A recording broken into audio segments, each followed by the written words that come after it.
I titled the stream, the responsibility of story. And in the thumbnail, talking about there is a responsibility linked to story that Hollywood, I say, misunderstands. I don't think they understand it at all. I just think they like to try and come up with a different kind of responsibility sometimes. But let's just start with the idea of responsibility in general before we even get to what Hollywood's doing with it, because this is something that some people refuse to acknowledge. Responsibility is a very dirty word in today's culture anyway, because responsibility makes demands on us to acknowledge that we are responsible for something that demands something from us, whether you're responsible for a loved one or responsible for the commitments you make in life, responsible for something at work. You have these demands, you have certain things that are expected of you and that you need to do properly. And this is where I run up against the people who refuse to believe that there's anything objective about art, our writing, our story. Oh, it's just all subjective. That's baloney. That's just utter nonsense. On the one hand, it's tied to your worldview, right? If you're a moral relativist, or you just don't really have any kind of belief in any kind of absolute morality in the world, period, then it'll be easier to think this. But even those people won't truly think this. If all art is subjective, then hey, snuff films and kiddie porn might not be your thing, but hey, who are we to criticize it, man? Because other people might really find merit in that artistic merit. I mean, that's the ultimate end to that argument, and it's absurd. It's ridiculous. Art is objective. There's a craft to it that must be learned depending on what medium you're working through. And writing is no different. But even beyond the craft of writing, for whatever medium you're writing for, there's also the responsibility you have to story. Story isn't just mindless entertainment as much as people want it to be, as much as some people are desperate to only see it as mindless entertainment, because then they don't have to think or be responsible for any of the choices they make in that mindless entertainment. But before we even get, and that's been a point of my channel, pointing out how, yes, the stories you consume are going to affect you psychologically, individually. It's going to, the stories you support are going to stick around in culture more, and they're going to have an effect on culture and so forth. So it is true. You do have sort of a responsibility to that as a viewer that we'll talk about a little bit later. But writers also have a responsibility. Now, I don't mean to saddle writers, with like, oh, you've got to be, think about this too much. It depends on what you're writing, right? Just the person who's got an idea for a story, you might just sum up their responsibilities to be true to the story they're writing, do the best job they can, try to learn the craft, try to make something beautiful. Uh, in that respect, writing shouldn't be seen any differently than, say, carpentry. You can't want to be a carpenter, but just not really spend too much time learning the trade and whatever. I think this will work to build this staircase. Well, people are going to hurt themselves in that staircase if you're not knowing what you're doing and really don't study up and make sure that you've done a great job with whatever your design and idea and concept for the staircase was, right? It's the same thing with story. If you don't do it well, you could cause some discomfort at the least, shall we say, in those who follow the story. And, this is where, like in the thumbnail, we get somebody like Zack Snyder with Rebel Moon.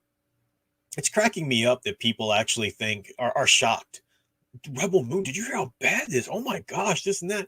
It's Zack Snyder. He's not a storyteller. He cannot tell a good story. He's a visual artist. He loves to think about themes. He loves to think about, his sort of worldview he wants to put into his visual art, but he can't tell a coherent story. He's never been able to. The best work he's ever done has been on a already firmly established and put together story, something like Watchmen. That's, if you look at his body of work, that might rise to the top because it was already based on a very firmly set story. And no, he's not the screenwriter for everything he does, but the director still pulls, has the final say.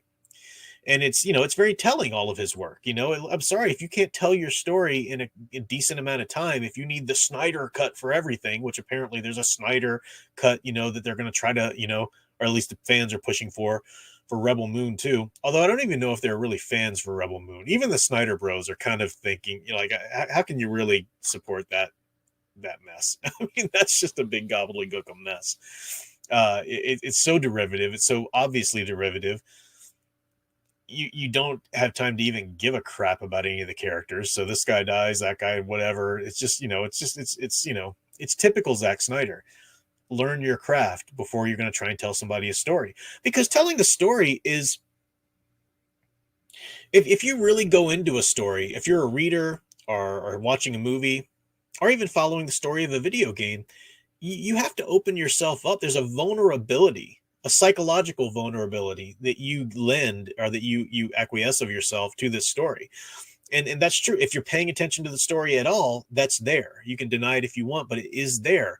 Now, it doesn't mean that story is going to totally wreck you or injure you, but you are a little bit vulnerable in your psyche, because you're suspending some disbelief. You're trying to follow the story.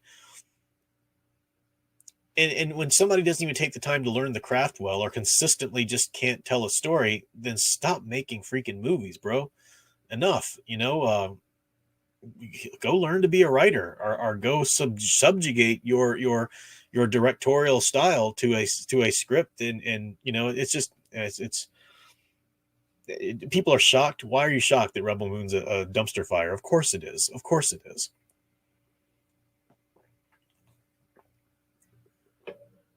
So you have a responsibility to learn the craft, to realize that the story you create does have the potential to help or harm culture to whatever degree there, who knows. And that's true of anybody writing any story.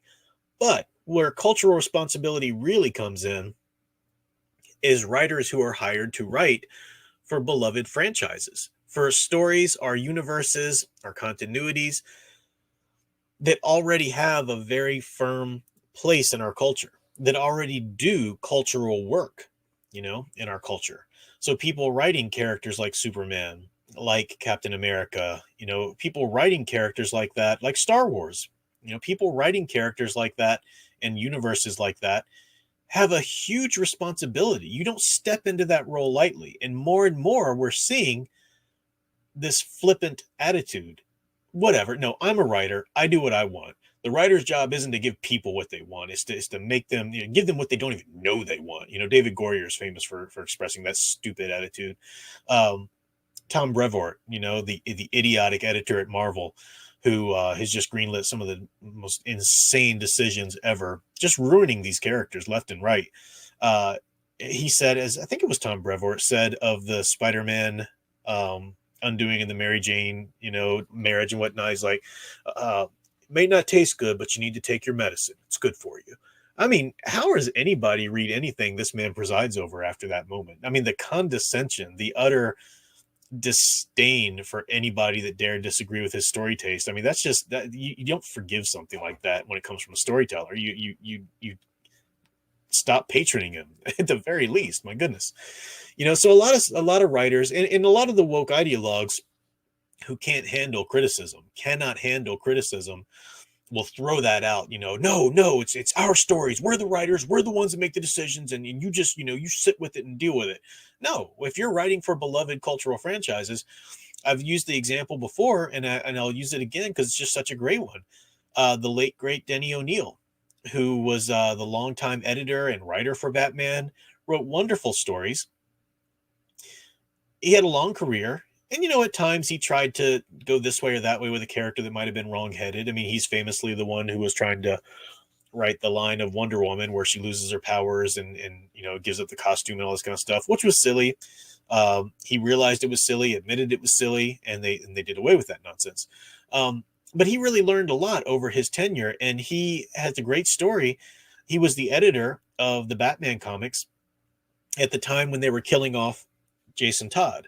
They had done the contest. If you don't know, Jason Todd was the second Robin, and he developed into kind of a brat. He wasn't really well liked too much. He wasn't that at first, but they kind of developed like that in continuity. And they did a contest where you could call these 1-900 numbers as a comic reader and vote. Should he live? Should he not survive this encounter he has with the Joker?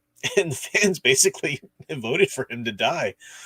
Now that hit the news, and all it was portrayed in the news, because journalists, are epically irresponsible. They just are. It's the nature of journalism. It's about those attention grabbing headlines more than it is about any kind of factual information. So all they were writing in the headlines was DC kills off Robin. Well, you had a lot of people who grew up with like Batman 66 or the comic books and didn't necessarily follow them, but they knew Batman and Robin, and they thought, well, they're killing off Dick Grayson. They're killing off the beloved, Burt Ward character that I knew, or something like that. And that wasn't the case. And Denny O'Neil tells a story of he was in a deli at some point for lunch around this time when this stuff was in the news about Robin was going to die. And he had a little Batman pin he wore on his lapel. And somebody asked him, well, what's that for? And he said, well, I'm the editor, of DC Comics, of Batman Comics. And the guy looks, he says, hey, Joe, this is the schmuck over here who's going to kill off Robin. They were very angry with him about this. And rather than, throw his nose up in the air and say, I'm the editor, I get to choose, and you just shut up and take what I give you. No, Denny O'Neil said in that moment, he realized, I'm not just a writer. I'm not just an editor. I'm a caretaker of American folklore. And people are going to be very upset and very invested and concerned and, interested in the choices we make with these characters because they're bigger than us. These characters belong to the culture. They do a certain cultural work. People look to these characters for inspiration. They look to these characters for this and that. You don't just get to be hired and then do whatever the freak you want. That's absolutely not true. And I'll always admire Denny O'Neil for having that realization and sharing it with others. I think way more people who work in the industry today need to realize that. They'll refuse to. They can't take criticism, especially the woke ideologues. They are there for what they think their responsibility to story is to preach their agenda. But that's not a responsibility of story at all. That's just an allegiance they have to a pre-established ideology that they bring in to their work as writer or storyteller. Again, it's the same thing as the Christian sitting down and saying, I need to write a Christian movie. It's going to suck because you're not sitting down as a writer first. You're sitting down as somebody with a pre-established message that you want to get across, and the story is just the vehicle for this message. And as long as the message is preached, that's all you really want. So what if the story's crap?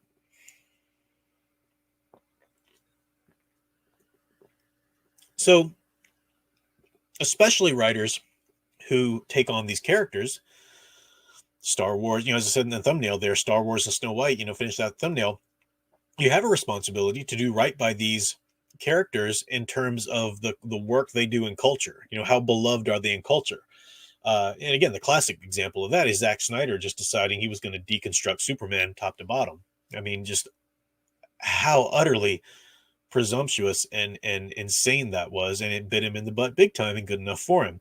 I really don't see how after Rebel Moon the man will get any work. It's kind of funny how occasionally 3 or 4 Snyder bros try to come around him and try to pretend that he's some great uber mensch of storytelling, and he's not. But the media gets kind of duped into that now and then with the Snyder cut. Oh, give us the Snyder cut. It's going to be great. It's going to fix everything. You doubters will see. Yeah, the Snyder cut sucked. Even worse than the other one. It's awful.